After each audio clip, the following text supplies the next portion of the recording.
Well, hello again. In this session, we'd like to talk about the process of launching and maintaining a grandparenting ministry in a local church, in your local church. And right at the start, I want to make it plain and clear that we encourage every legacy volunteer to employ his or her unique God-given abilities and talents and personality. So we want you to customize this how session and these guidelines to fit your own demeanor, your own communication style. So these insights that I'm presenting in this session are just broad guidelines and ideas. This isn't intended to be a memorized cookie cutter process.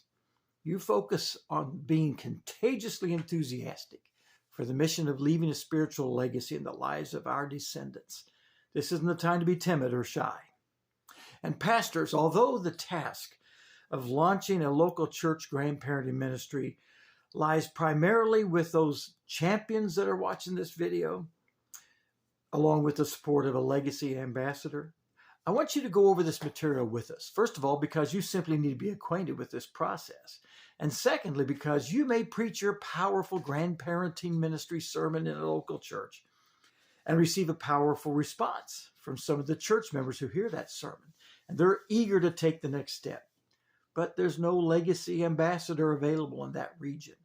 And in those situations, you can temporarily fill that role of a legacy ambassador and let those potential champions in that church know about some of these resources in this process.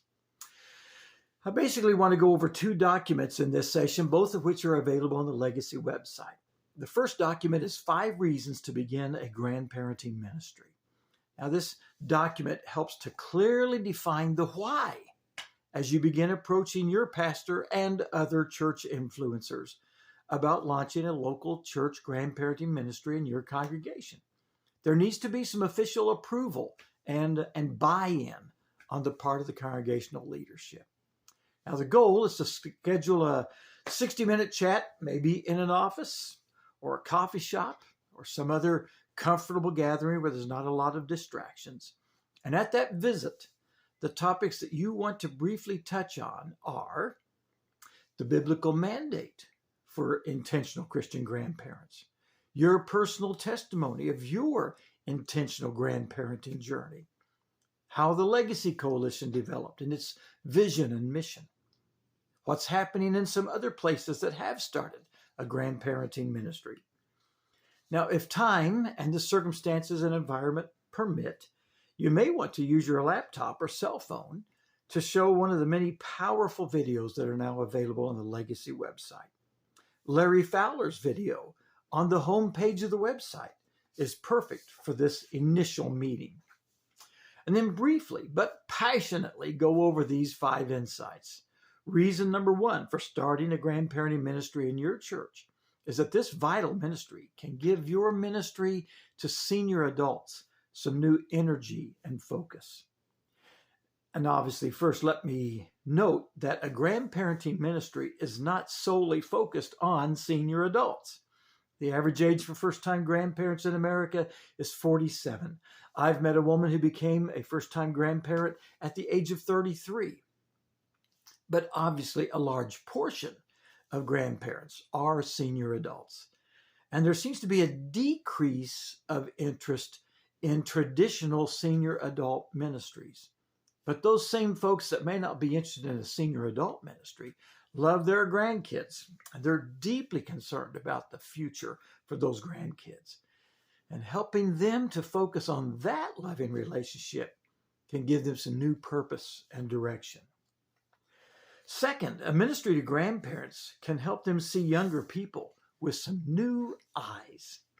Leveraging these grandparent-grandchild relationships to get older adults involved with the young people in their families is an effective strategy to build some intergenerational bonds within your church. The grandparents are going to naturally, as a part of this ministry, become more and more aware and understanding of the struggles of young people in general. But a grandparenting ministry, in actuality, is a children's ministry or a youth ministry, just with a different set of volunteers. But it can pull them into the young person's world. And in light of that, number three, a third point is that ministry to grandparents can reconnect separated generations. In many churches, the generations have few opportunities to mingle with each other. It's been defined as the silo effect. Each age group on the Sunday gatherings is isolated in their age-appropriate world. And we're sensing a growing desire from younger and older people for some intergenerational connection. In a few moments, I'm going to talk about changing some habits. And one habit that needs to change is our definition of family ministry. Historically, when people talk about family ministry, they talk about parents and their children. So making the shift to include grandparents under that ministry umbrella acknowledges some already existing intergenerational connections within families. And those connections that can then overflow into the larger church family context as the grandparenting ministry gains some traction. Now, next, a ministry focused on the biblical mandate to grandparents strongly affirms the powerful impact of faith development within the home. This is biblical discipleship, friends. Parents who have the primary responsibility to disciple their children will be encouraged to know that some grandparents are there to support and supplement their efforts.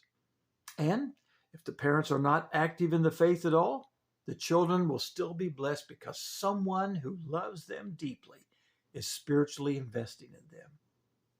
And a fifth reason to start a grandparenting ministry is that it can re-energize mature believers towards ministry. Grandparents in general are discouraged by the rapid change they see in the culture, the divisions within our society, the decline of morality and church involvement. But this ministry can shift those grandparents from a feeling of powerlessness to an understanding of their empowerment by the Holy Spirit for such a time as this. And if they fulfill their biblical role, grandparents can do something magnificent. They can have a significant impact on younger generations, starting with the ones right there within their own family. In America, 30 million Christian grandparents with an average of 6 grandchildren has the potential to change the spiritual heritage of future generations.